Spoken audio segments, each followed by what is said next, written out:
So, hello everyone. Good afternoon if you're in India, and good morning and good evening wherever, depending on where you are. The reason why I say it is that we are used to quite, the TED Talks that we organize usually get something like 40 people. But we have had for the first time ever, and this is the first ever TED's webinar, digital webinar, we have had more than 170 registrations. So we are hoping that there will be other attendees joining and they must be having some kind of technical glitches. So we didn't want them to lose much of the talk. So that's why we delayed this talk by 5 minutes. Otherwise, for those people who have joined this TED Talk for the first time, I'm Srinivas, Dr. Srinivas Tokakula. I'm the MOGIS Research Chair on Water Conflicts and Governance at the Center for Policy Research. For those people who are new, just a quick, introduction about this MOGIS Research Chair and also this forum, which is presenting this talk. MOGIS Research Chair has been established by the Ministry of Jal Shakti to support our work on transboundary water conflicts generally, and with a special focus on interstate river water disputes and their governance, and also to be, sort of make sure that our focus still, generally remains on the broader landscape of interstate river water sharing. So we will be looking at even the cooperation aspects as well. We are looking at cooperation aspect as well. So, in addition to there are a bunch of research activities that are going on under this, research chair, and you can find out more about it on the CPR website. But one of the activities is to create and nurture a platform for, stakeholders to come together, exchange their views, and have a dialogue on contemporary policy and governance challenges within the water sector. So the previous TED Talks have been held on various themes. One of them, and obviously this is the primary theme, which is on transboundary water conflicts, and with a special focus on interstate river water disputes. The previous talk was on Indus Treaty by the Indus Commissioner for India, Mr. P.K. Saxena. Now this is in the post-corona world, we turned digital, and it is the first TED's webinar that we are hosting. This is on interstate river water governance issues. This platform, engages with generally across the board. It doesn't remain restricted to transboundary water conflicts, but it extends beyond this particular theme. And last time in the previous talks we engaged with the issue of supposed water crisis in India, when there was this whole public space was occupied with this whole idea that India is running out of waters way back last year, in fact. It's just before I introduce the speaker today, I wanted to sort of bring to your attention the kind of housekeeping guidelines we have had. We will modify them as we go with these webinars. At least the way we planned is this. We will figure it out how it goes, because this is, as I said, this is our first webinar. We will have about 40 minutes for the speaker. So we hope that this will be over by 4:50 or 4:55.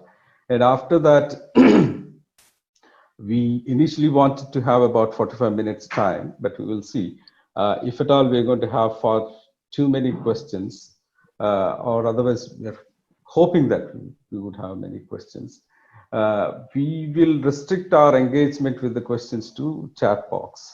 So I request you to put in your questions in the chat box, and then we will ask the speaker to address them after the talk is over. Unfortunately, we can't engage with any clarificatory questions during the talk, because that will unnecessarily distract the attention of the speaker as well as others. So because it is in webinar mode, unfortunately you can't speak, but I can allow you to speak. If you raise your hand, you can choose to raise your hand or otherwise send a message to me put a message on chat box. But otherwise, we will have the talk for about 40 minutes. And then after that, we will look at the chat box and choose the questions to address. And we will try to close this by 5:30ish because we have lost about 5 minutes time already. So without further ado, let's turn to our speaker. Mr. Vivek Kapadia, as you may have seen on the mailer that you have got, is a secretary to the government of Gujarat, and there's so much that I've known him for a while, in fact for quite a long time, and we exchange notes on a regular basis. Mr. Kapadia has bunch of master's degrees, one in engineering and another in law, and then also in business management. But in spite of it's not just about the degrees, but he attaches a lot of passion to his work. And I've seen him in action, and I can vouch for it. And he also speaks about interstate issues, interstate river water governance issues with a similar passion. And I have benefited a great deal with conversations from him, with him over time. And I have a pleasure and it is a privilege to introduce him to you. And I'm so glad that he's willing to speak to us. We have planned this, I think, since February, this talk. And finally, he could make time for us. Thank you, sir. And let me just, with this, leave this floor to you. Over to you. Right. Thank you. Thank you.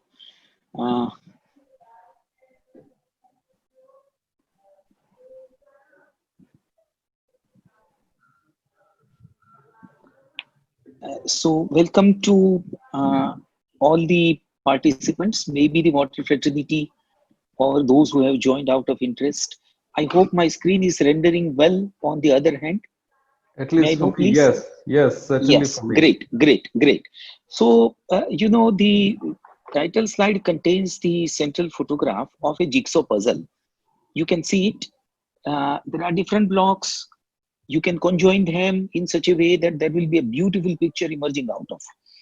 So just as we play a jigsaw puzzle, it is based on the formation of the collective conscience. Once the collective conscience is developed through silent interaction, you can have a very beautiful picture emerged out of your jigsaw puzzle. The same is, the game of the water sharing. If collective conscience is developed among the stakeholders, then miraculous outcomes are bound to come. So here I'm going to take you all through a labyrinthine process of issuance of the award on the Narmada Basin's water sharing amongst 4 stakeholding states: Gujarat, Maharashtra, Madhya Pradesh, and Rajasthan. Entire story is very interesting. Whatever the lessons that we have learned over the period of time, that also I shall be sharing with you. In between, I shall be triggering some maxims or adages so that you can have a proper context in which the particular section of the presentation will be focusing on. So here I am presenting some important doctrines for dispute redressal so long as the water sharing is concerned. All these principles at the very outset, I'm saying I'm just shedding some stray spotlight on them so that you can just have an overview of. Otherwise, going into details will not be possible in this presentation today, nor is the objective of doing so. The first doctrine is called the absolute territorial sovereignty, which is basically upstream centric, and it is also called Harman doctrine, because once US Attorney General propounded this theory, one Rio Grande agreement of diverting water in 1895 was based on this, but now it has become prohibitive and it has become obsolete. Now very few people endorse it. Another one is the theory of absolute territorial integrity. This doctrine is basically downstream centric. So the downstream core riparian state have the first right to divert the water, and then whatever is the balance is basically given to the upstream. So the downstream centric philosophy is also not much supported by the people today, but a balanced one. That is the limited territorial sovereignties principle or doctrine that is nowadays preferred. And in that, co-riparians have reciprocal rights and duties, and each is entitled to have an equitable share of its benefits. It is also called theory of sovereign equality and territorial integrity. Mekong River's water sharing is a classical example of using this principle. The same way, Sawa River Basin's agreement is also based on this. SATC protocols are also based on this. Another one is, again, one more rational approach that is called doctrine of equitable and reasonable utilization. There is also called a set of Helsinki rules. They were announced in 1966, and it is also viewed in Article 5 of the United Nations Watercourse Convention 1997. This is also highly acclaimed by the people nowadays. Another one is the obligation not to cause significant harm. It is basically based on the theory of insulation of the interest of each of the co-riparian states. Actually speaking, this principle is applicable in a very limited circumstances, wherein more are the chances of causing harm by one co-riparian state or nation to others. So its application are very limited. They are not generically applied to all the cases, but anyway, they are still in the vogue. Sometimes they are utilized in the actual decisions. Another one is the doctrine of prior apportionment. That is the what you can say based on the historical basis of perpetual water right is duly upheld in this principle. If you recollect, Nile River Basin agreement between the Egypt and Ethiopia, that is based on this. The same way our Ganges Basin's agreement between India and Nepal is also based on this. But this principle is not widely acclaimed because it is simply based on the historical basis. Yes, in some of the crucial decisions in the water sharing, it comes to a limited use. The same way, one more is theory of equal distribution of benefits. That is the outcome and profit centric, not the actual resource sharing. So this principle is used widely nowadays because after all, what is the cost of the water is not important. What is the final benefit that you are deriving out of that particular apportionment of the water is more important. So keeping in view this aspect of the water, that is the productivity or the profit making thereout of. 1909 Boundary Waters Agreement between the USA and Canada, that is also founded on this principle. The same way 1964 Columbia Treaty, that is also on this. And this has been supported by even Nepal while deciding some water sharing with India. So the most upstream riparian states in Ganges Basin, they have also preferred nowadays this principle, because after all, it is not the water that matters, but the benefits that you can harvest out of that apportioned water. And that is how this principle works. Another one is the principle of notification, consultation, and negotiation, that is called the dynamic but consent-centric principle. This is also mostly used nowadays because now in the era of information exchange, this principle has become a common platform for everybody to decide the water sharing. And the last one that I am going to discuss is called the principle of cooperation and information exchange, that is called the mutual dependence. Here, one fundamental thing is that each riparian state is under obligation to others to cooperate and exchange the data. This is based on the mutual trust and transparency of the data sharing and data collation.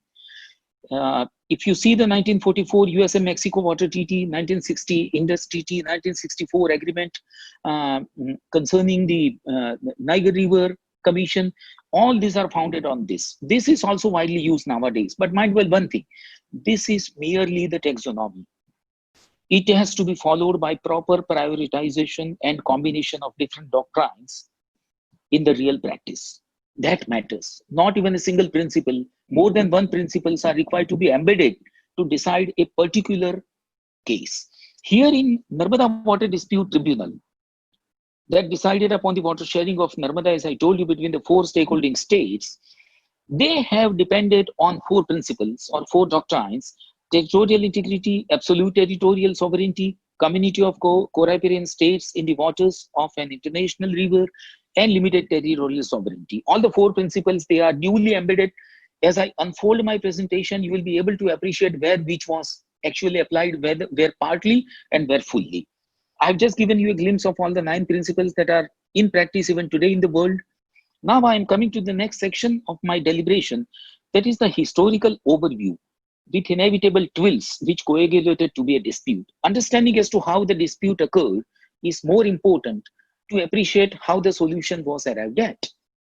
An award of NWDT, in my perception, whatever I have encountered dialogues with different people at international level, it is viewed and acclaimed as one of the best awards of the world, and that has reinforced a trust within the water fraternity that the most complicated disputes related to water sharing could be brought to an effective end.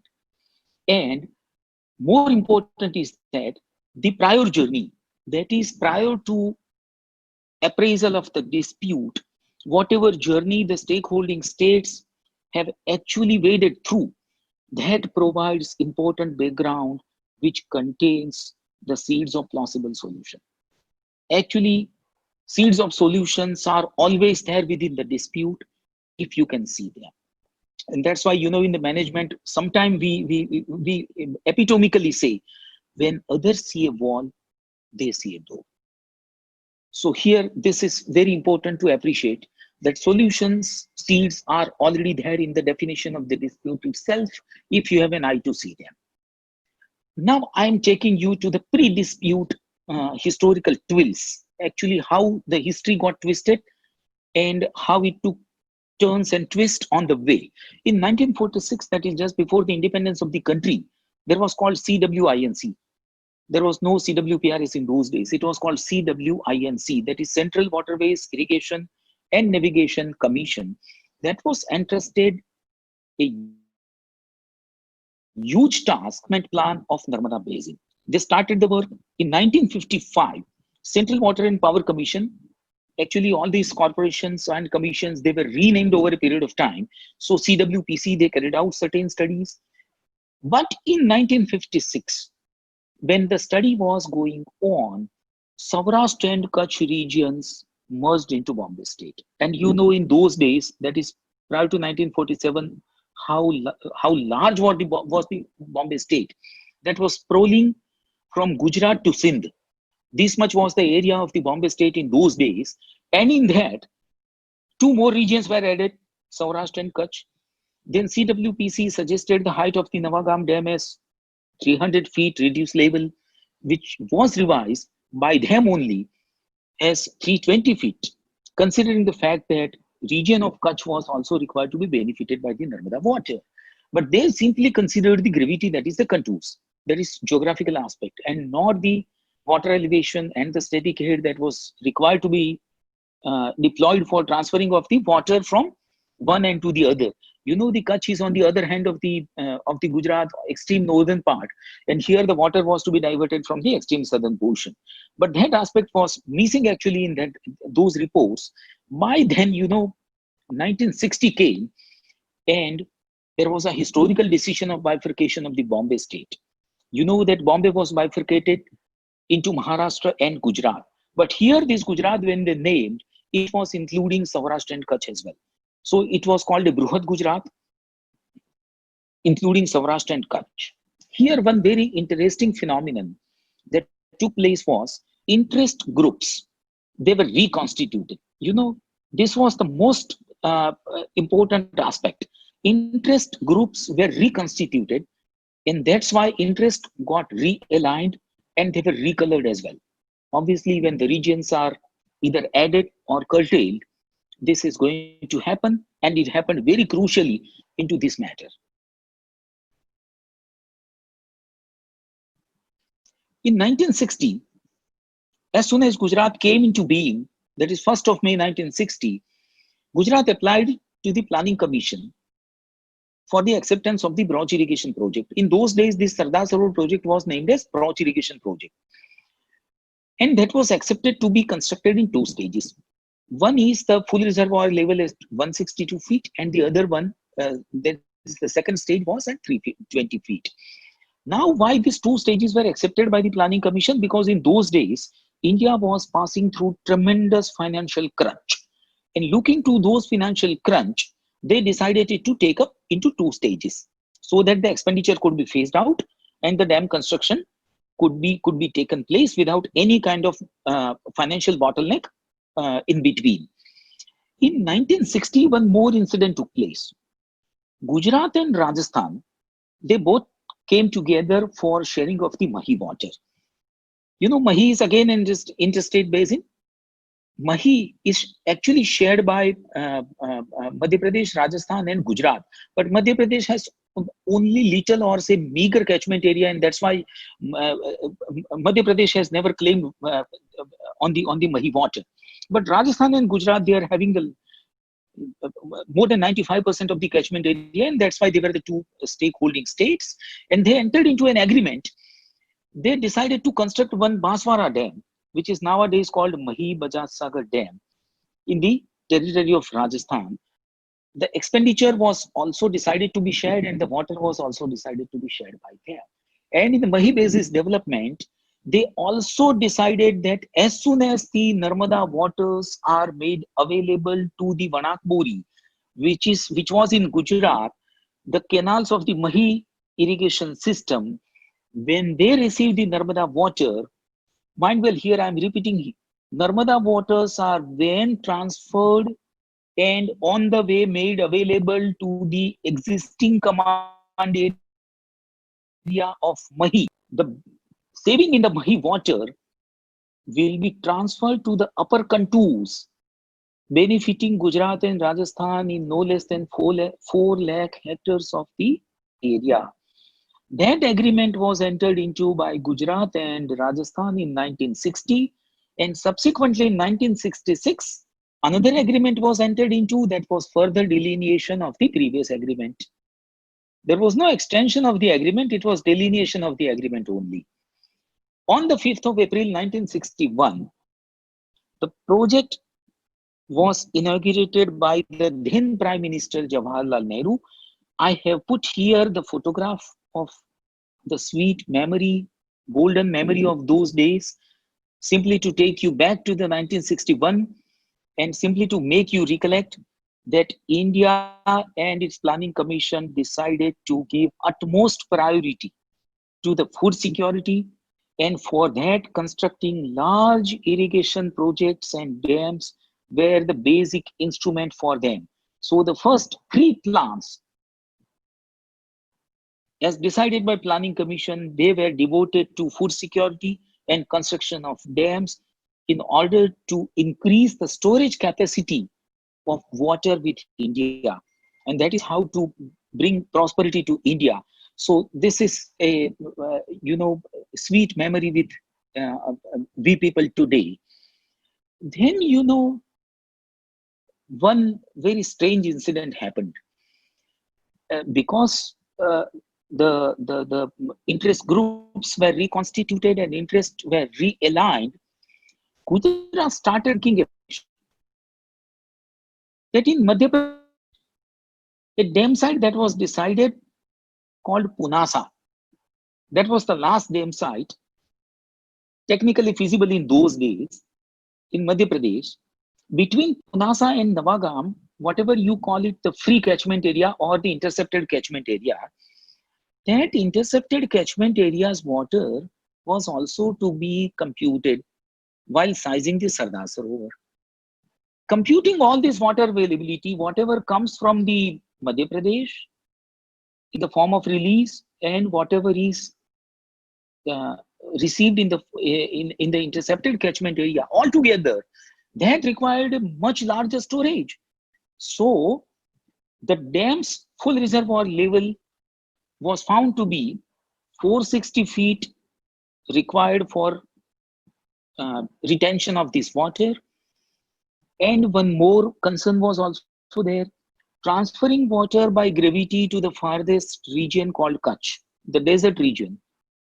That was also required to be supplied water. So this height was decided based upon 2 factors.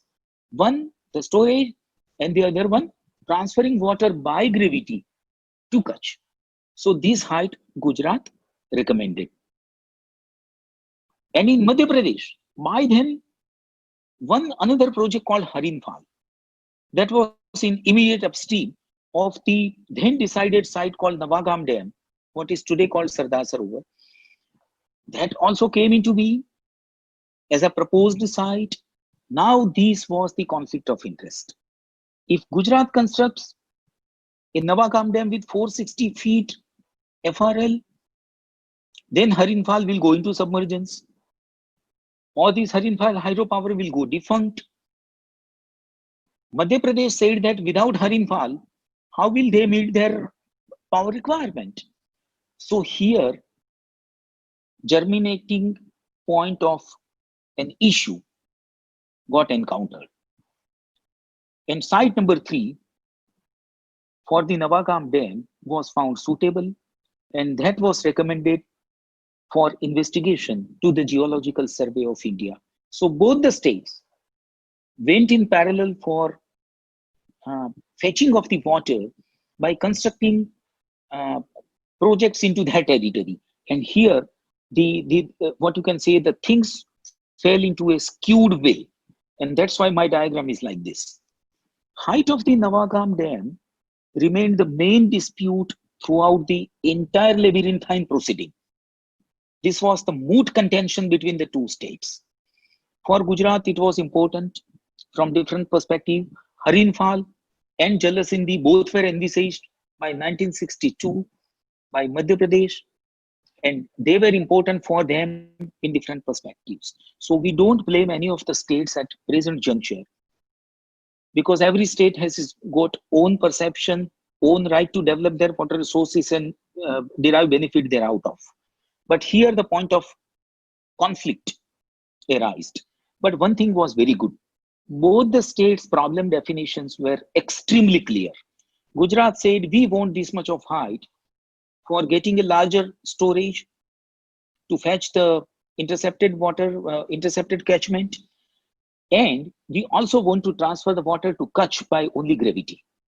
That was the Gujarat's problem definition. Madhya Pradesh's problem definition was very clear. We want power. And that's why we want to harness Narmada water and the topographical benefits that are endowed to Madhya Pradesh by nature by constructing Harinfal and Jalasindhi.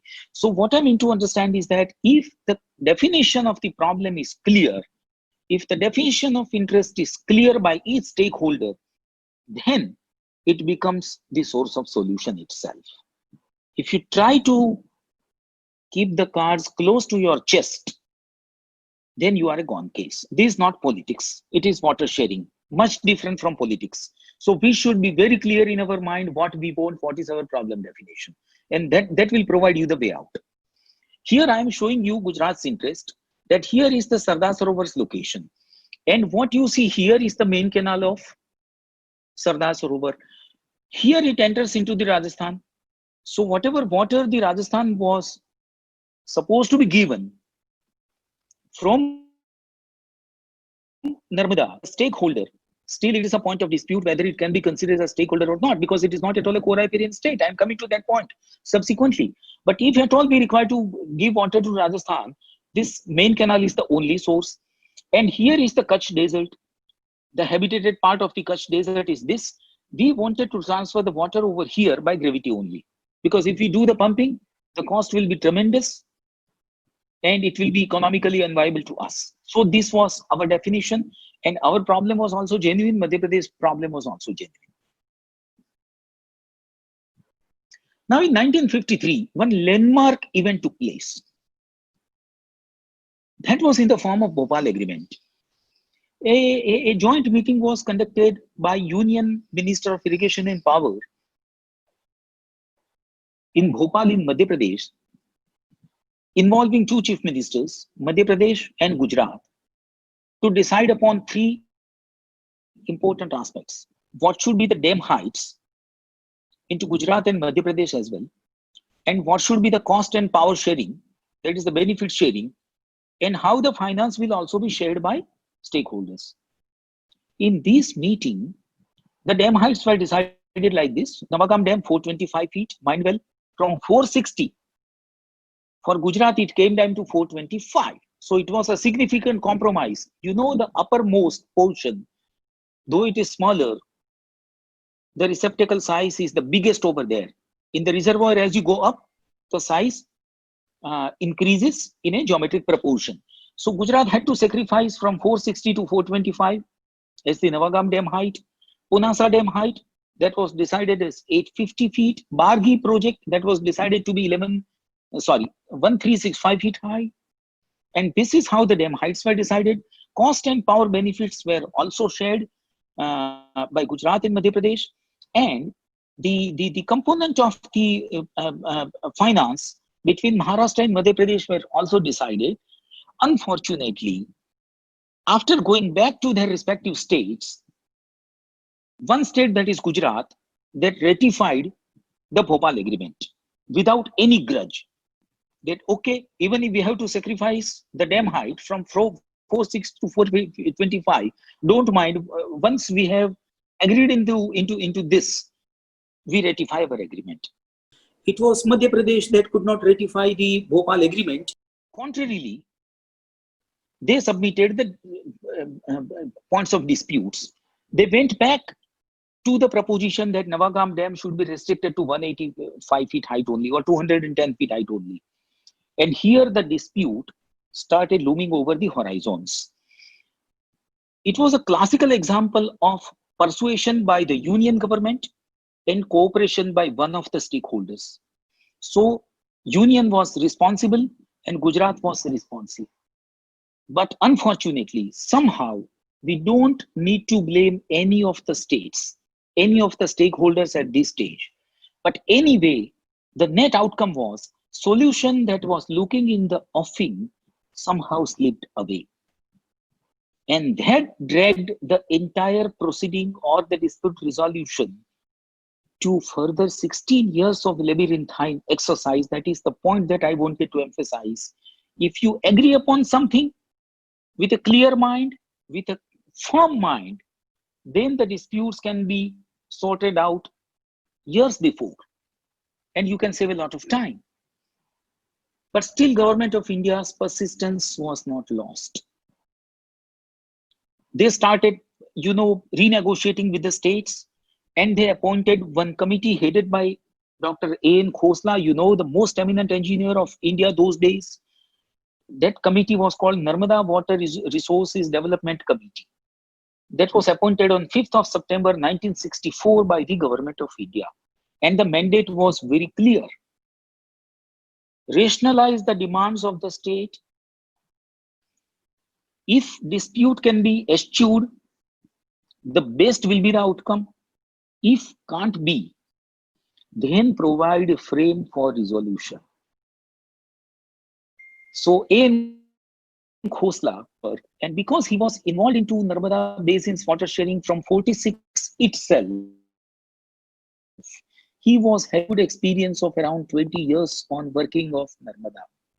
And that's why within 1 year, that is on 1st of September 1965, he came out with a recommendation.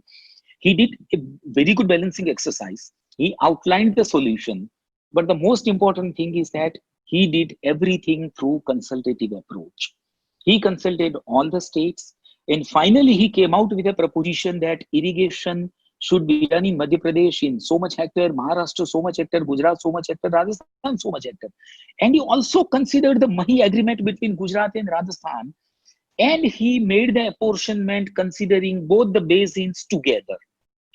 That is the beauty. I think in India, this is the first example where two basins were considered together and the dispute resolution was not limited to one particular basin. That is the most beautiful part of the Khosla's report. And even he allocated the water in million acre feet like this. Madhya Pradesh, the highest allocation, because it is the riparian state, having, the larger most catchment area.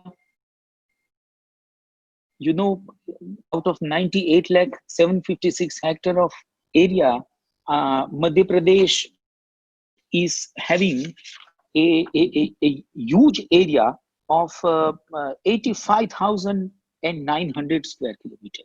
So it is the biggest riparian rate riparian state, and that's why it was given the highest water quantum and highest command area as well. Maharashtra being the smallest, he was given like that, and Gujarat the mid. So Gujarat was given the mid. Even the power generation was also allocated by him. Rajasthan was not given any power because obviously Rajasthan was, whatever you give them, that was, out of the bounty. And, that was not as a, what you can say, established legal right. But because Mahi and Narmada were to be decided together, Rajasthan got some water from Narmada too. Navagam Dam's height that Khosla recommended was 500 feet. See, even beyond Gujarat's calculation, 460 feet, Khosla went to 500 feet because he had done rigorous hydrology exercise. And that is how we came to this conclusion that this much height will be helping you take the highest quantum of available water, and that will allow the least water to go west. And the canal offtake point was also decided by him to be at 300 feet. By doing so, Kutch can be transferred water by gravity was his proposition. And he also recommended that diverting Mahi water on higher contour was in the interest of Gujarat and Rajasthan and overall interest of the country as well, because food security was the highest priority in those days. And when Narmada water is fed into the existing Mahi canal system, Mahi water can be diverted to higher contours. So he took into account the 1960 and 1966 agreement of Rajasthan and Gujarat. Here the incident in 65. So the 1966 agreement had not come into black and white, but that was in the process of getting shaped. He very emphatically said in his report in the very outset that national interest should have overriding priority, and optimum irrigation and power generation was the objective of his entire exercise. However, he struck a very good balance amongst all the stakeholding states, and that was his real accomplishment. But by the time he came out with the report, Madhya Pradesh and Maharashtra, they entered into an official agreement for the Jalasindhi project. This Jalasindhi was in the Madhya Pradesh, but that was to be jointly constructed by Maharashtra and Madhya Pradesh so as to harness the hydropower benefit from the falling water. And they entered into an agreement for the cost sharing as well as hydropower sharing. And this was the net effect of reconstitution of the interest group. Earlier, when the Gujarat was a part of the then Bombay state, the interests were all together. As soon as Gujarat was carved out as a separate state, obviously, the interests were also fallen apart. So here, it was purely an effect of the reconstitution of the interest group. But anyway, when the comments were offered to the Khosla Committee recommendations by the different states, Madhya Pradesh claimed that diversion of water to the Tons Valley and Mahanadi Basin was possible, technically possible, and Satna and Rewa were the most famine-prone regions, and that's why they should be given priority. And Maharashtra advocated that Navagam Dam should be restricted to 210 feet, and the canal FSL should be limited to 185 feet. Obviously, Maharashtra proposition was to deny water to Kutch. That was very clear. So here I say that it was de-rationalization of the entire balancing act executed by Dr. A.M. Khosla, and finally a stage of dispute struck. So this is the history, how the dispute actually came into being. It was rather coagulated in this form, but still the government of India or the Union did not lose their courage. Persistency is still viewed at its another peak. I'm hailing the Union because the Union minister in those days, putting aside all his ego, mind well, putting aside all his ego, he went the chief ministers of Madhya Pradesh, Maharashtra and Gujarat in their respective state capitals in the May and June 1966. Just believe. Union minister going to the chief minister for resolution of their dispute is something, worth saluting. Then prolonged official level meetings and discussions were held in Delhi in the following months, that is July and August. simply to decide what should be the height of Navagam Dam and what should be the off-taking canal level and what should be the irrigation area into respective states. Again, Union Minister of Irrigation and Power met all the ministers on 18 1967, but all these meetings were infructuous. They could not end up with a logical conclusion, and 6 years of efforts of Government of India almost went into vain. I won't say completely vain, but almost in the vain. But on every occasion, Gujarat tried to remain responsive, rational, and reasonable. When it was decided 425 feet of height, it was all right. But still, we could not see the logical end of this dispute. And that's why finally Government of India decided to appoint the Narmada Water Dispute Tribunal on 16th of October 1969. Now I'm taking you to the story of conflicts and cooperation. So far it was, little cooperation and more conflict. Now I am taking you to the stage of,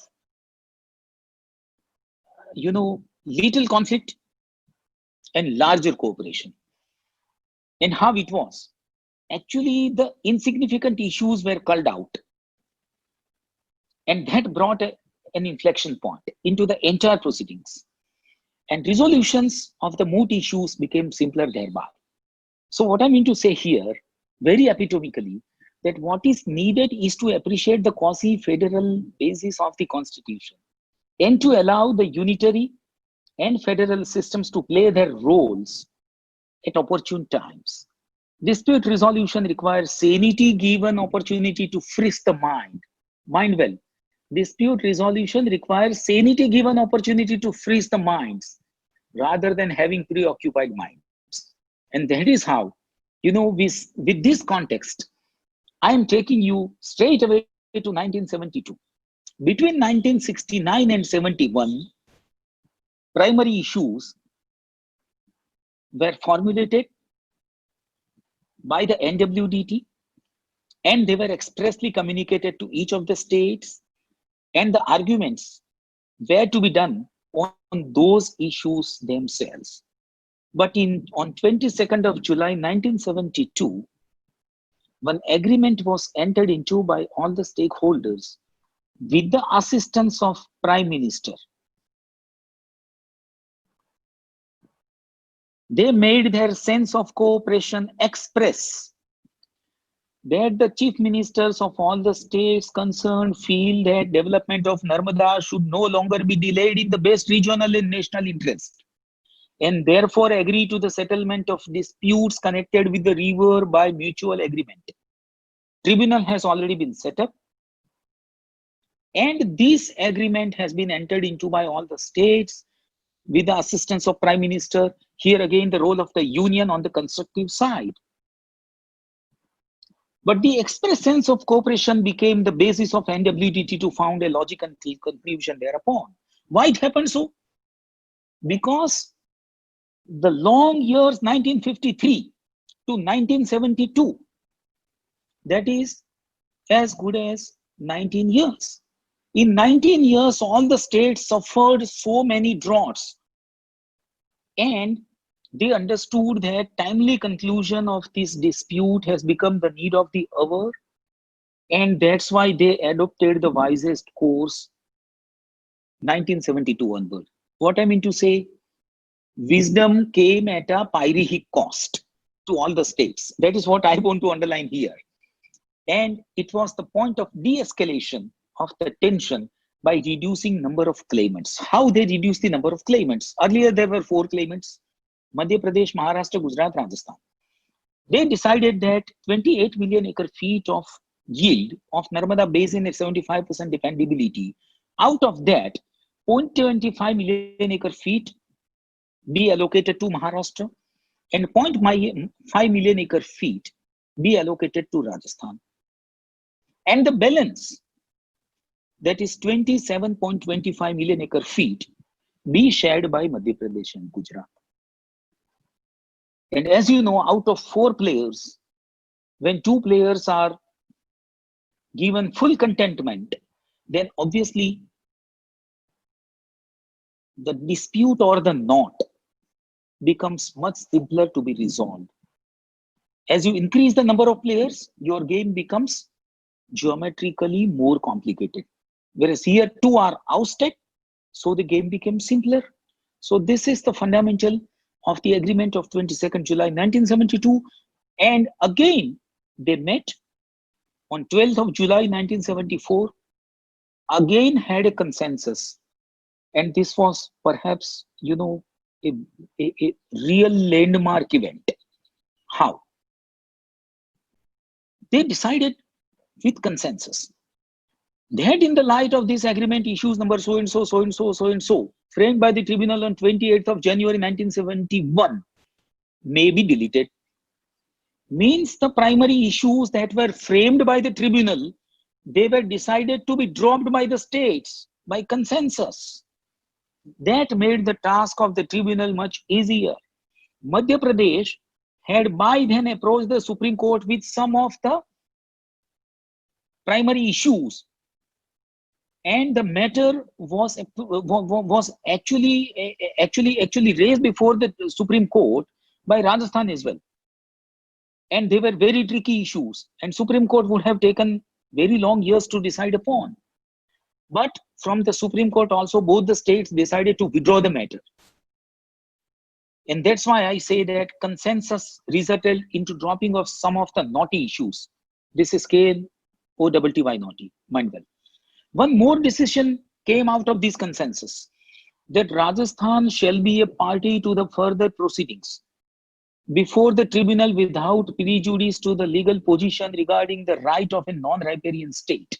As I told you, Rajasthan is not a riparian state in Narmada, but still it became officially a stakeholder into this business out of this consensus.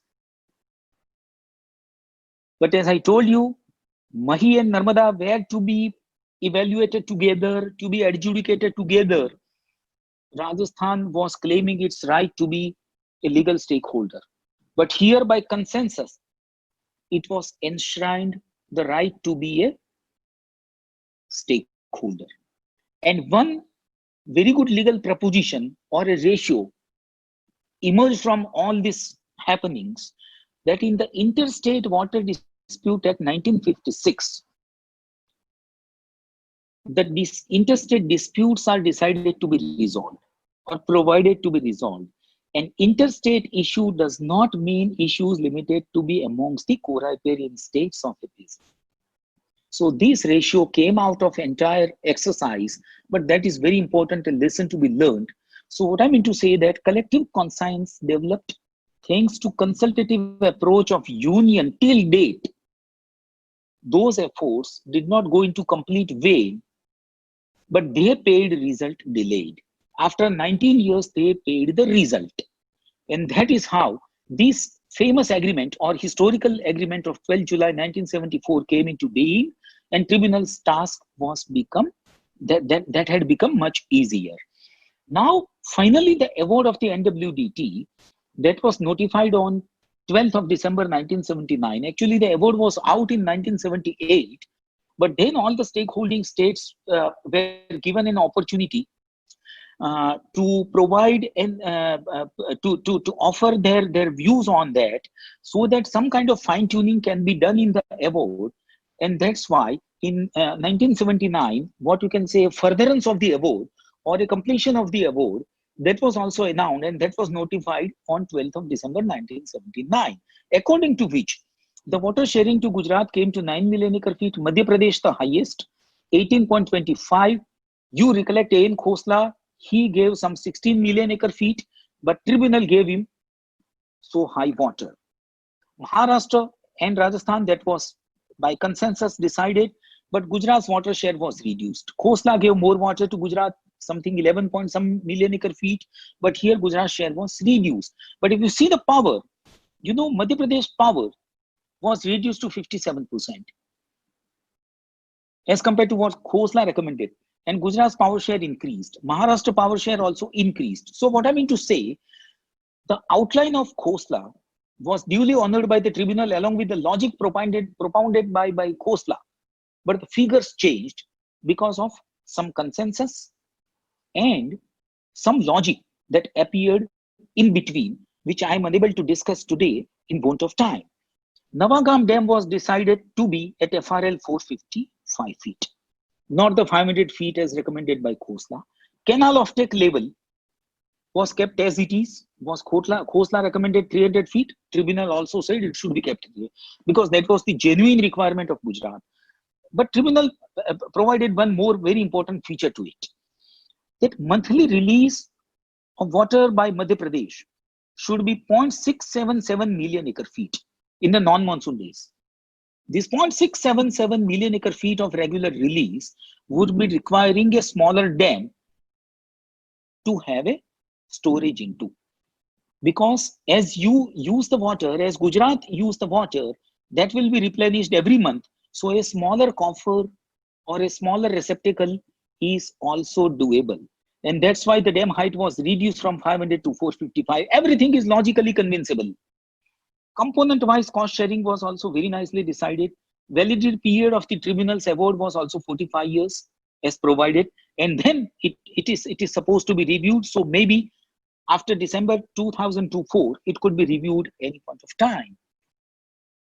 So this is how the dam proposition was worked out. These are all the numbers that I'm now not going into the detail. Though the total storage is 7.7 million acre feet at Sardar Sarovar, the actual what you can say, the dynamic storage is only 4.7 million cubic feet. 4.7 million acre feet. And with this 4.7 million acre feet, because of the regular release from the Madhya Pradesh on monthly basis, 9 million acre feet can be duly utilized by Gujarat. That is how the entire logical proposition was worked out by the NWDT. Now, I am taking to one very interesting thing, that how NWDT award maintained the evenness of the keel. Obviously in the adjudication, evenness of the keel matters, especially in the resource allocations. Madhya Pradesh's concern was, being upstream state, having larger catchment area for greater water allocation and greater hydropower allocation as well. That was nicely honored by the tribunal. You can see here 18.25 million acre feet of water and 57% of hydropower share. Maharashtra's concern, being core riparian state adjoining Madhya Pradesh, was for hydropower. That was also fully honored. That was given 27% of the hydropower. And Gujarat's interest was to have sufficient height of the dam so as to transfer the water to Kutch region and to have sufficient water fetched that is received from the intercepted catchment. That was also duly honored by this award. Sharing of Mahi water, that was decided by Rajasthan and Gujarat in a separate agreement, that was kept intact, barring just one fact, that water allocation was reduced from 11 million acre feet to 9 million acre feet to Gujarat. Gujarat could not utilize that water into Mahi command and provided some benefit to the upper contours. Only that aspect was missing. All otherwise, everything was decided as per the reservance of the state. But Rajasthan's right on 0.5 million acre feet of Narmada water, that is something a very good, what you can say, accomplishment on the side of the Rajasthan. Though it is not a riparian state in the Narmada basin, it is given 0.5 million acre feet of water. That is something very amazing. And cost sharing also shaped in so balanced a way that there was no, grudge in any of the stakeholders' mind. So what I mean to say here, that because of this maintenance of the evenness of the keel, I learned that adjudication on sharing of water is not conventional. That means I want to say that adjudication on sharing of water is not finding right or wrong, or who is right or who is wrong. That is not the matter at all here in the sharing of water. Rather, it is deciding upon how to maintain a balanced distribution of benefits, and that is always the central objective of the entire exercise. And that is very earnestly done in the entire exercise of the proceedings of the tribunal. Now I am taking you to the post-award stage. I have learned that adjudication is not the end of the dispute. Implementation of the award is a way of chance to encounter further issues. This is what I have experienced. Implementation of award depends on the clarity of its provision, sense of cooperation amongst the stakeholders, and the institutional mechanism provided for eschewing implementation state dispute. This is very important. This is very important. Institutional provision for eschewing implementation state dispute. And here it is there in the form of Narmada Control Authority. It is there. 7 members committee is appointed. Each party state is having its representation, and 3 members are appointed by the central government. And one of these 3 members become the chairman. And that is how they function as the Narmada Control Authority. So the disputes are to be taken to the Narmada Control Authority so long as the implementation is concerned. And they have further 3 subcommittees, various subcommittees, I would say. One is the, what you can say, Construction Advisory Committee, SSCAC. And in case NCA is unable to resolve the implementation state dispute, one more review committee is also constituted into this award itself. That is 5-member committee. Chief ministers of all the 4 states are the members, and Union Minister for Irrigation is the chairman according to this, which was subsequently decided to be the Prime Minister. And in case there is any kind of governor rule kind of a situation in a particular state, then either governor or his representative will become the member of this committee. That is how, so multidimensional aspects have been covered into this award. So far, my experience is that NCA has been doing a wonderful job. Very tricky issues have been resolved by them. They were all the implementation stage issue. I'm just citing 2 issues because I think we are running in shortage of time and I need to conclude. So one was the environmental flow related issue. Actually, Gujarat had made a representation that there should be minimum 1,000 cubic of environmental flow to run down the Sardar Sarovar Dam so as to keep the Narmada River alive. In those days, it was not considered. But finally, when the matter came in 2006 before the NCA and the environmental flow became a compelling requirement, then environmental subcommittee by consensus decided to allow 600 cubic flow into the downstream of the Sardar Sarovar as environmental flow. And this water apportionment will be from the common coffer. That from 28 million acre feet, this much of water will be minused, and then the balance will be shared among the stakeholding state. Then, the main canal related several issues came to the way, but they will all very nicely and amicably sorted out by the NCA. So I congratulate NCA at this juncture. One more thing, that agreement between Gujarat and Rajasthan on the Mahi water, that became, almost defunct. But I won't say it is fully defunct in the sense that only because of this agreement that they got the benefit to be a stakeholder into the Narmada Basin. Otherwise, they won't have been able to make their way through. And they have got 0.5 million acre feet of water. Only because of this agreement, they got the locus standi to be a stakeholder, though they are not riparian. And so far, there has not been any dispute. Yes, correspondence do happen between the Gujarat and Rajasthan states. That what about Mahi? And both the states simply refer this agreement, 1960 and 1966. That's it. But so far, it has not taken a shape of dispute. That is the biggest achievement of this award and the NCA's functioning. Now I'm in the conclusion. I'm saying that, there are three moot points, or these three important lessons that we need to learn. One is, negotiation is the key to success in dispute resolution. Everyone cannot avail what he wants, but at least a part of it, if benefits are duly shared, judiciously shared. Sometimes negotiation is unable to resolve the problem at that particular point of time, but it builds a collective conscience that subsequently helps resolve the problem. Lesson number 2. Constitution is viewed and honored in the right perspective and right spirit.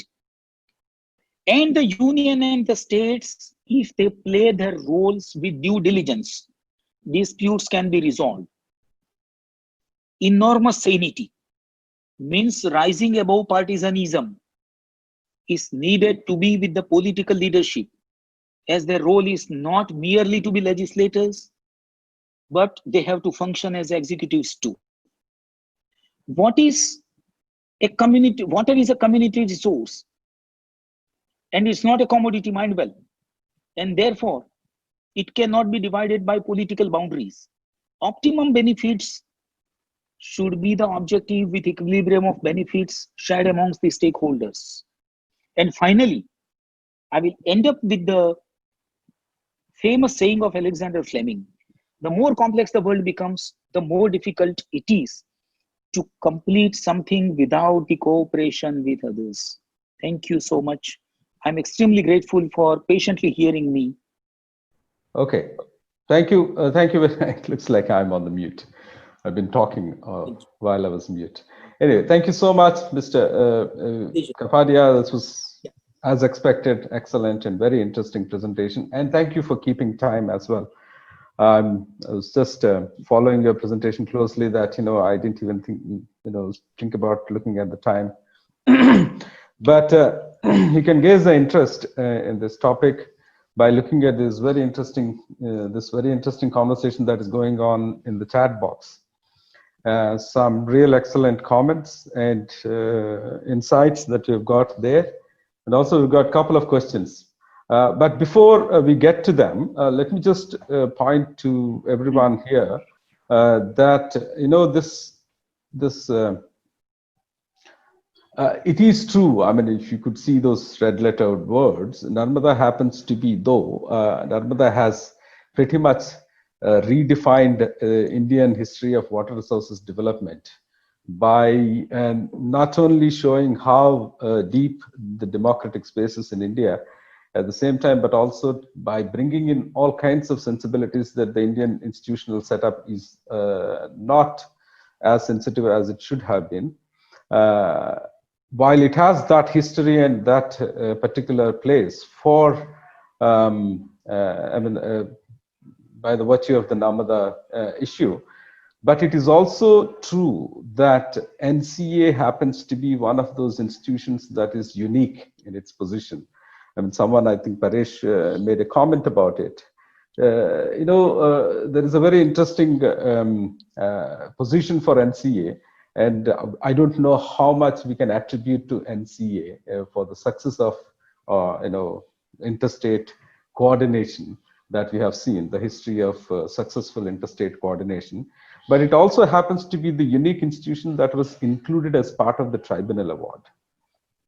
In Indian history, if you look at all the 9 interstate river water disputes that India has had after the independence, and those disputes which had tribunal awards in place, you would see, I mean, Krishna, Godavari, Kaveri, most of these disputes, even though the awards are in place, you would see that these disputes recurring very often and occupying the public space. Take Kaveri, take Haryana, Punjab, Haryana dispute, or Krishna dispute very often. And even now Godavari will become, and was there for a while, but not Narmada. And I don't know, I mean, it is yet an open question to see how much NCA and its institutional model has contributed to the success that we can celebrate. unfortunately, we don't have much work that is done on these interstate river water institutions. Very peripheral work that is done, and there is very little research that is being done. And it is with that, in that background that I'm very happy to share with you that in collaboration with Central Water Commission, CPR has begun a new initiative. Initially, we started with a hope that we might be able to, have a roundtable of all these interstate river water institutions, particularly those river boards. But it is now becoming a much bigger initiative. So you would see that so we just had a whole bunch of conversations with all these river boards to bring out their experiences of coordinating interstate river water cooperation issues. And they're all on board, and we hope that we will bring in these river boards to come and share their experiences of engaging in interstate river water coordination. And then you will see how important, in that sense, the whole experience of NCA, even for that matter, all the other river boards which have had partial success, or there's a much more interesting insights that they might offer. So we will have TED Talks, a separate theme of TED Talks, which is totally focused on the experiences and experiential knowledge of already existing interstate river water institutions. I mean, with that, quick sort of pointer to what is going to come in the future. I just wanted to, I think we don't have much time, but what I hope is that maybe I would let Mr. Kapadia to, address these questions that are there in the question and answers. But I also have a couple of people who made comments, interesting comments. I think one of them is Ajay Pradhan, who has had a couple of questions. I'll allow them to speak. But I also, before, I think because people might be leaving, I think we are down to 36 people, 39 people, 36 people, attendees. I also wanted to share this, great opportunity of having Professor Rangachari joining us here. For those people who follow the work of CPR, perhaps the finest work that is done in the 1980s and 90s on regional cooperation over water resources is led by Professor Rangachari and his colleagues, Professor Ramaswamy Iyer, and then Mr. Varghese at that time. So Professor Rangachari is here. I hope that he would be able to share some insights towards the end of this question and answer session. But he's here, and he also has just celebrated his 90th birthday. He has allowed me to share this news yesterday, and please do wish him, for many happy returns and then for a long life and continued sharing of his wisdom with us. I, as a CPR colleague, have greatly benefited just through the conversations with him. And so we will just start with these questions first, and then I might invite a couple of other people. I have Mr. Pandya as well here. Could you? Yes, sir. Mr. Kapadia, would you like to address those question and answers? And one question from Neha Khandekar, and then Aditya. Yes. So, in fact, two questions from Neha. I am switching to the Q&A. She has asked, can you please elaborate more on the drought allocations? Have they been complied through the period? What have been the challenges and interventions to deal with the releases? Thanks. So here, if you browse the proceedings, all the stakeholding states, be it Rajasthan or Gujarat or Madhya Pradesh, the command area that has been included in the proposal to be decided upon by the NWDT, they have incorporated only the thirsty areas and not the water rich areas. For example, Gujarat, they have emphasized only on Saurashtra and Kutch and some portion of North Gujarat as well, which receives scanty water, maybe less than 20 inches a year, and the water availability per capita per year is less than 600 cubic meter. Only those areas are covered into the command area of the Sardar Sarovar. And the same is the story of Rajasthan and Madhya Pradesh. Rajasthan has covered the area around Sancho and towards the north of the Sancho. So you can anticipate how much thirsty is the area of Rajasthan that they have covered into this. So duly, what you can say, the famine prone areas are given the utmost importance into this. And how you know these kind of areas are duly addressed in the irrigation. So coming to that point, because somebody else has asked this question, they have been given, you know, only required delta, that is called the protective irrigation delta. You can appreciate what is the meaning of the protective irrigation. Only if there is 2 consecutive rainfall at too longer a period, and you require some watering to be given to the plant for keeping it alive, that kind of irrigation technique is called protective irrigation, and only the protective irrigation has been the main objective. And Rajasthan has gone to the extent that they give water only by micro irrigation, so that the soil that is made for the famine prone area, which is either sodic or it contains high quantum of chloride, that soil will not go from bad to worse if you over irrigate them. So that is how these aspects have been duly covered. Then the next question is that, you know, the sense of political constituencies influencing the state government in the background through these decades. I think, you know, this answer is not only too long but oversensitive, and being a senior government officer, it is very difficult for me to speak the truth in a larger audience. So I beg your pardon, Aditya, please.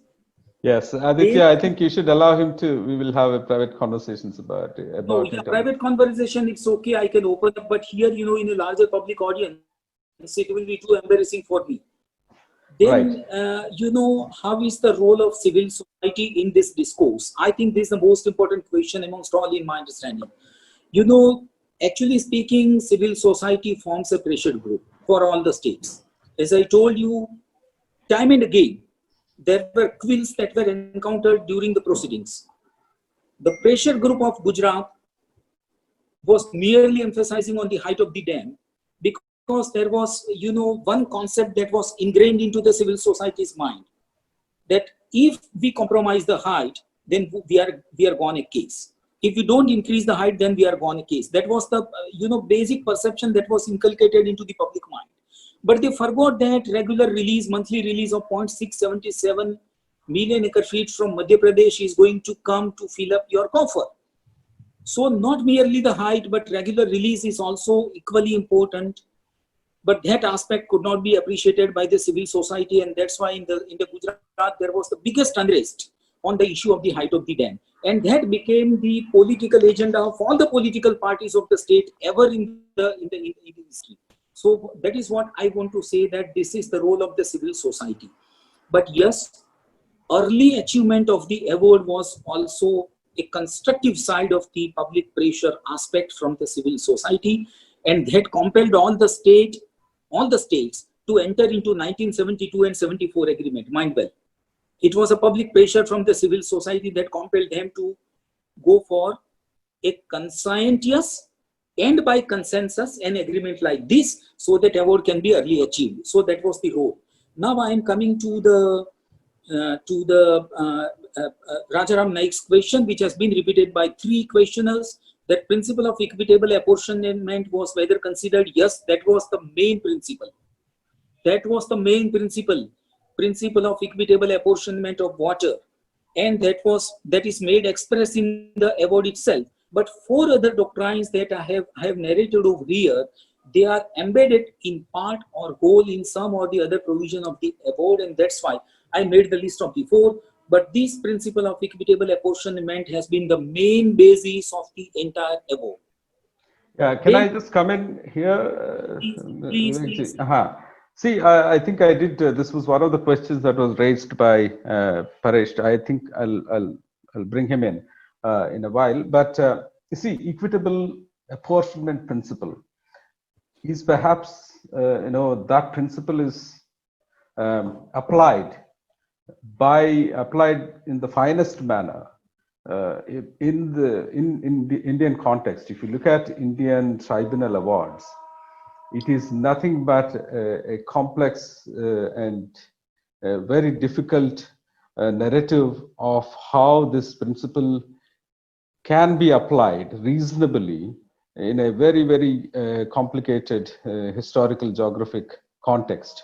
I mean, just an example, if you take it, the fact that Rajasthan as a non-riparian state, quote unquote again, has been a key stakeholder in these conversations around Narmada. That itself shows how historical geographies matter when it comes to Indian interstate river water sharing. And if you want to apply in that kind of context, the principle of equitable apportionment, you need an entirely different and innovative way of relooking at the very principle itself. So I think I would urge those people who are interested in application of equitable apportionment principle in transboundary water sharing within India, there is nothing better than reading the tribunal award documents. And it is very difficult to explain how this principle has been applied in each of these contexts, because they are so varied when it comes to across these disputes. But let us leave that part, because it's very difficult one and it is complex one and it will take a lot of time. But I think I have got a couple of hands. Before you close, No, sir, we are not closing. one Sir. word. No, sir, we are not One closing. word of thanks for what you said about me and my association. The speaker did a good thing. I relived my past, because as an undersecretary in the Ministry of Irrigation and later as Deputy Secretary, I was servicing the 1965 Khosla Committee. I went with Mr. Khosla to Bhopal and then Mahabaleshwar. So those things are 60, 70 years old. So he took me around on all my past associations with the subject which I have forgotten, which he reminded. The last time I touched them at some level in the CWC I was the first chief engineer of the designs of this Sardar Sarovar. When a special post of chief engineer for Sardar Sarovar was created, I was the #1 man against that post. So, but I was there 1980 and 81. Mr. Ghosh and I used to go. Our counterpart there, Mr. Raj and C.C. Patel, we used to go around number of occasions when we decided that foundation. So I relive those. Thank you for that opportunity that you gave, both of you. Thank you. Right. Thank you very much, sir. In fact, we wanted to, again, many happy returns of the day, and then we wish you a very long life. And we want you to join us and relive again during these talks, because you have played. Grateful for what has happened. No, we hope to pick up on your insight and your wisdom in the future. You have been there at the right time, at the right place in most of these issues that are concerning us right now. But let me just, before that, maybe hopefully we'll get a little bit of time. Can I just invite those people who have raised hands here? I think I saw Mr. Rajendra Pawar raising hand, but before that, Paresh has. There are just two questions to be answered very quickly. And then, if we can hear from the raised hands, there are just two questions, very simple. Whether can the revision of hydrology be included in the dispute resolution? Look, if the hydrology is revised of an interstate... I wanted, that is the question was raised by Rajendra Pawar. Yes. Can I let him just ask that question, and then perhaps you can respond? Yeah, sure. You can respond to it. Yeah. Paresh, I'm sorry, but since he is interested in, is Rajendra Pawarji, would you like to come in, or otherwise shall I go with Paresh's question? Let me just allow Mr. Rajendra Pawar to talk first, and then Paresh can come in. Yeah, Mr. Rajendra Pawar, you are allowed to talk, so I think you need to unmute yourself if you are muted, and then perhaps you can speak. Yeah, I'm unmuting. Hello, can you hear me? Yeah. Yes, we can hear you. Yes, please go ahead. I will take 2 minutes. Firstly, I must congratulate Mr. Kapadia for giving total insight of the Narmada Dispute Tribunal, which Thank you. has given a very nice information we could Thank you. probably not have. And secondly, before going to my question, I would rather to like to share our experience with Karnataka about the recent flooding in last year, 2019. One interesting phenomenon was there. We are already having Krishna dispute with Karnataka, we all know. But True.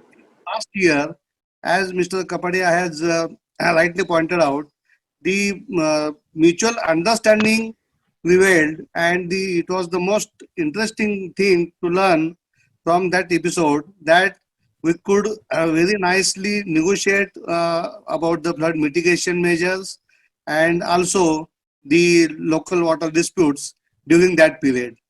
The main issue was not about the water distribution, but about the flood mitigation. And I think that point is somewhat missing from these discussions of water dispute. I don't know whether that is related to this dispute resolution mechanism at all, Certainly, but I think it should be certainly. included. And the question about now talking about the question, the hydrology, what we consider before the water distribution is the past historical data, last 30-40 years data we consider, but it keeps on changing, and now because of the climate changes it is very fast diverting from drought situation to flood situation. And I think to cope up with that, we must also consider revising the hydrology every year in a sense to achieve our both the objectives, the water security throughout the year, as well as the flood mitigation measures too. So, Pawar Saab, your recommendations are well taken. Actually speaking, flood control and all are inevitable aspects of any dispute resolution. Here, because the time was very short, I could not touch upon exhaustively the entire award and all the aspects that have been duly touched by the NWDT. But yes, I do agree that flood control is also one of the most important aspects, and that should not be just skipped into the deliberation. Number two, Right. revision of the hydrology. Yes, I do agree that because of the climate change, the extreme events, not only from occurrence point of view, but from intensity point of view, are becoming worse day by day or year by year. And that's why we need to appreciate them. But just one concern that, revision of the hydrology, if you make once, you need to rectify validated by the Central Water Commission, because interstate basins are required to be properly evaluated by the Central Water Commission, and the legal Right. standing is with the Central Water Commission only to vet the hydrology. And vetting the hydrology requires a long data. So every year you cannot do this exercise, but yes, every 5 years if you do this exercise, then also it will be very effective, as I understand. And validating the hydrology by the Central Water Commission, and then deciding upon the flood control measures and devising the strategy for control measure. I think for that the best mechanism is to jot down properly the reservoir operation manuals of all the states and all the reservoirs, all the dams. If you are with the dam operation manuals, then most of the issues related to the flood control will automatically be addressed by those manuals. And that exercise India needs to take up. All the Western countries have their reservoir operation manuals, whereas in India there are few cases. And that's why India needs to work a lot in this direction. Well, I would be more interested in documenting that experience of coordination between Maharashtra and Karnataka in dealing with that flood situation, which is what I have spoken with Mr. Pawar. I hope that now that he's retired, he might actually take it up and write it something for us. Now we have Paresh. Thank you. Could you? Yes. Yeah. Right. Yeah. Could you please? Yeah. Very good evening. Right. I would clarify on the queries of equitable water apportionment by so many people. The doctrine was applied in the Narmada Water Dispute Tribunal Award after elaborate demand raised by the state for their water requirement, and other states were allowed to counter it also, rejoined it. Subsequently, tribunal had extensively traveled the areas for which water was demanded by Gujarat, Madhya Pradesh, or Maharashtra. They also verified by themselves with the assistance of agriculture experts and soil experts as to whether such demand is genuine or otherwise.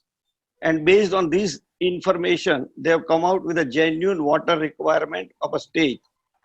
They also considered what type of water they are having before the Narmada Dam and what is the deficit. And they have tried to bridge the deficit to the extent possible. The second aspect was regarding revision of hydrology. I would like to say the hydrology was relevant for designing of the dams at that point of time and for allocating the water from the available water assessed at that point of time. Subsequently, we are having a Sardar Sarovar Reservoir Regulation Committee, which assess each year between July to September how much water has come in the valley and how much water was utilized by each state last year. And based on the water availability in each year, the water allocation is made accordingly in the same ratio. Thank you. Thank you so much. Yeah, Mr. Paresh, could you please introduce yourself quickly before you leave? My name is Paresh M. Shah. I'm a retired chief engineer from Sardar Sarovar Narmada Nigam. And I have my entire career in Sardar Sarovar project. I have not worked anywhere else.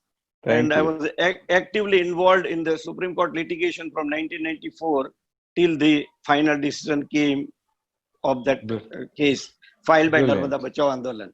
Brilliant. Thank you. Thank you for joining us today. Thank you. Thank you very much. Do we have another hands? We don't have any hands raised, but would you like to address other questions? Actually, I think one question is left. yeah. How much water is required to address the irrigation requirement of a particular area? You know, that depends upon the soil quality and the crop water requirement of that particular region. But you can just count it broadly that with 11 million acre feet of total water in Narmada, there is 1.8 million hectare of area being covered under the irrigation. That is the culturable command area. So you can say that by thumb rule, 1 million acre feet of water can irrigate 1.5 lakh hectare of command area. As a thumb rule, you can say so. But that is highly variable a figure, very, grossly depending on the soil water requirement and crop water requirement. Right. Okay. Thank you. In fact, actually, there was, I hope that Mr. Pandya, who has commented on how the context in 1970s and 80s differ from the current context and how the interstate river water disputes and cooperation is changing. In fact, that is, I wish he had come in and shared some of his views, but it would have been extremely useful and invaluable. But perhaps, I mean, I don't think he's around here now. He perhaps left, but hopefully we will have an opportunity at another point of time to get his views.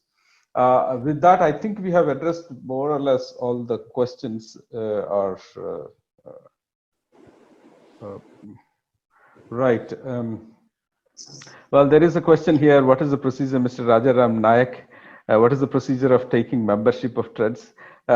Thank you for your interest. In fact, there is no membership of sort, but if you are interested in getting mailers about TREDS events, I think you need to look it up on CPR India website, cprindia.org, and then there is a link which allows you to sign up for these mailers, and you will get it.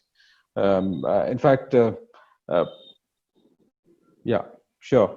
Right. Thank you. And I guess there are no more further questions, and we are also pretty much close to the time that we have planned. Thank you for joining us. And we hope that you will continue to be, joining us in the future as well. With that, I guess we'll close this evening, this webinar. Thank you. Good evening to you all. Thank you. Thank you. Thank you. Thank you, Mr. Kapadia.